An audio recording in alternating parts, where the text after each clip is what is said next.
খামেনির জানাজা আমরা দেখছি, সেখানে মার্কিন একটি চাপও আমরা সেটি দেখেছি, একটি হুঁশিয়ারি হুমকিও ছিল যে খামেনির জানাজায় যেসব দেশ অংশ নেবে তাদের সহায়তা বন্ধ করে দেওয়া হবে। এটি একটি বিভিন্ন 70টি দেশের কথা আমরা শুনেছি তাদের সঙ্গে যোগাযোগ করেছে। এই বিষয়গুলি কেন? ধন্যবাদ। এটা হচ্ছে ব্যর্থ এবং উদ্ভ্রান্ত মানুষের আর কি প্রলাপ। তার কথায় তো কেউ সায় দেয় নাই আর কি। আপনি মনে করে দেখেন, যখন প্রথম খামেনিকে হত্যা করা হলো তার পরপর কি স্টেটমেন্ট দিলেন যে এখন আমরা মেরে ফেলেছি, শেষ করে দিয়েছি, তোমরা তোমাদের ক্ষমতা বুঝে নাও।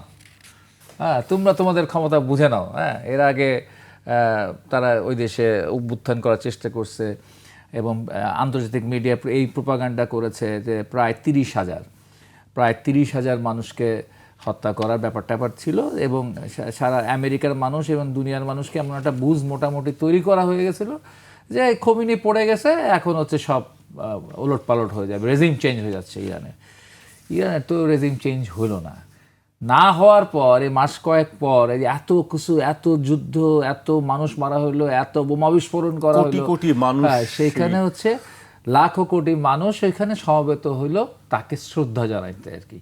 এইটাতে হচ্ছে ট্রাম্প সাহেবের সবচেয়ে বড় ব্যর্থতা এবং মানে মার্কিন যুক্তরাষ্ট্রের, শুধু ট্রাম্প না, পুরো আমেরিকান ইয়ার হচ্ছে একটা বড় ধরনের আরেকটি জিনিস আমি যোগ করি, তিনি একই সাথে এটা হলো তাদের ইরানের বলছেন যে ওখানে সব মানুষকে তিনি মেরে ফেলতে পারেন ইচ্ছা করলে, চাইলে।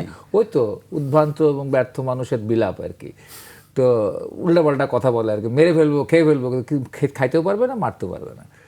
এবং আরেকটা ব্যাপার যে একই সাথে পৃথিবীর এত দেশ থেকে যে তার প্রতি শ্রদ্ধা জানাতে এখানে উপস্থিত হয়েছেন, তাতে কিন্তু ইরানের একটা বিরাট বড় মরাল ভিক্টরি হলো।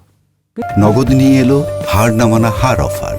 সর্বনিম্ন 10,000 টাকা রেমিটেন্স নগদে পাঠালে থাকছে স্বর্ণের হার জেতার সুযোগ। বিরাট একটা নৈতিক বিজয় ঘটলো ইরানের আর কি, এবং আমেরিকার ঘটলো একটা নৈতিক পরাজয়। আমেরিকা পরাজিত হলো আর হচ্ছে ইরান জয়লাভ করলো। মানে কত এটা দেখেন, কতটাই মানে মানবিক একটা অমানবিক একটা ব্যাপার। এতদিন তার জানাজাটাও করা যায় নাই, এরকম একটা পরিবেশ তৈরি করে রেখেছিল আমেরিকা আর কি। এবং শেষ পর্যন্ত তো সবই হলো। এবং আমেরিকার তো ট্রাম্প সাহেবের তো নাকটা কাটা গেল, আরও কী কাটা যাবে সেটা হচ্ছে গিয়ে এই কয়দিন পর তাদের যে এন্ট্রিম ইলেকশন আছে, মধ্যবর্তী নির্বাচন আছে তাদের দেশে, সেই সিনেট নির্বাচনের দেখা যাবে আর কি বিষয়টা, ফলাফলটা কী আসে আর কি। তো রেজিম প্রত্যক্ষভাবে পরোক্ষভাবেও চেঞ্জ হইল না ইরানে, কিন্তু পরোক্ষভাবে পরিবর্তনের সম্ভাবনা আমেরিকাতে দেখা যাচ্ছে ট্রাম্প রেজিমের পরিবর্তনের। এবং একটা বিষয় হচ্ছে খুব ভালো হয়েছে, যেটা আসলে গণতন্ত্রের একটা রহস্য আছে আর কি। এই হিটলার সাহেব, হ্যাঁ, এ তো ইলেকশনে ইলেক্টেড হয়ে আসছে আর কি। আবার ওই যে আমরা নরেন্দ্র মোদী নিয়ে কথা বলতেছি, ও তো বারবার এখন ইলেকশনে ইলেক্টেড হয়। আবার ওই ধরনের হচ্ছে পশ্চিমবাংলা বলেন, আসাম বলেন, ত্রিপুরা বলেন, হঠাৎ ভুইফোর দলই নাই, ত্রিপুরাতে বিজেপিই নাই, ঠিক আছে, কংগ্রেসের কিছু দল লোককে ভাগায় টাগায় নিয়ে। পশ্চিমবাংলা তো 10 বছর 15 বছর আগে কী ছিল?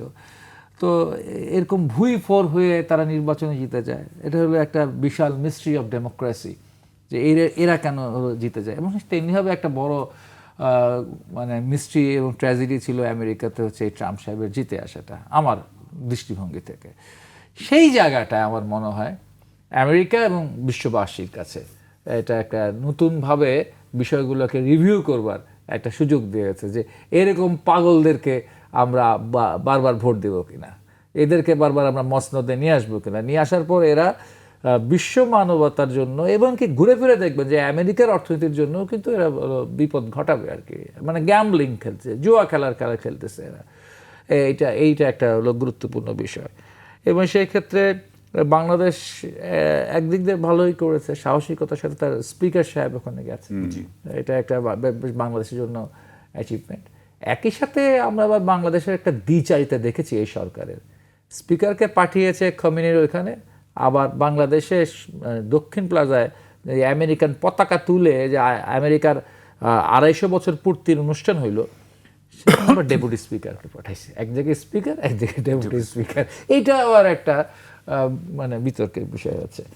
এই হলো- সবার সঙ্গে বন্ধুত্ব। হ্যাঁ, এটা আসলে সবার সঙ্গে বন্ধুত্ব হয় না, সবার সঙ্গে বন্ধুত্ব করা সম্ভব না। ঠিক আছে, কতগুলো জায়গা আছে যে জায়গায় আপনাকে সুস্পষ্ট অবস্থান গ্রহণ করতে হবে। আমেরিকা হচ্ছে বিশ্ব মানবতার শত্রু, তাকে যদি শুধু বলেন যে সে মুসলমানদের শত্রু, তাইলে এটা একপেশে কথা হয়ে যায়। ঠিক আছে, সেজন্য আফগানিস্তান বলেন, ইরাক বলেন, পালাস্তাইন বলেন, গাজা বলেন, ইরান থেকে শুরু করে আপনি যদি ল্যাটিন আমেরিকায় চলে যান, আপনি যদি হচ্ছে এই যে ভেনেজুয়েলাতে যান, আপনি নিকারাগুয়ার ঘটনা দেখেন, এই সব কিছু চিলির ঘটনা দেখেন, সব কিছু মিলাইলে হলো সারা পৃথিবীতে হচ্ছে গিয়ে মানে তছনছ করা যায় দেশ হলো এই আমেরিকা।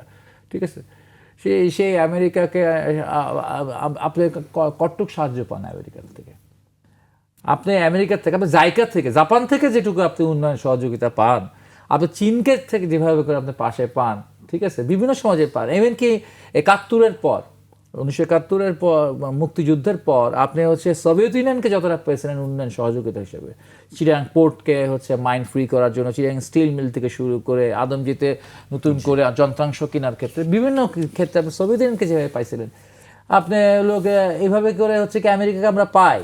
আমেরিকার সাথে যারা বন্ধুত্ব করে তাদের সাথে আমেরিকা করে ব্যবসা। ঠিক আছে, আমেরিকা তাদের সাথে করে ব্যবসা আর কি।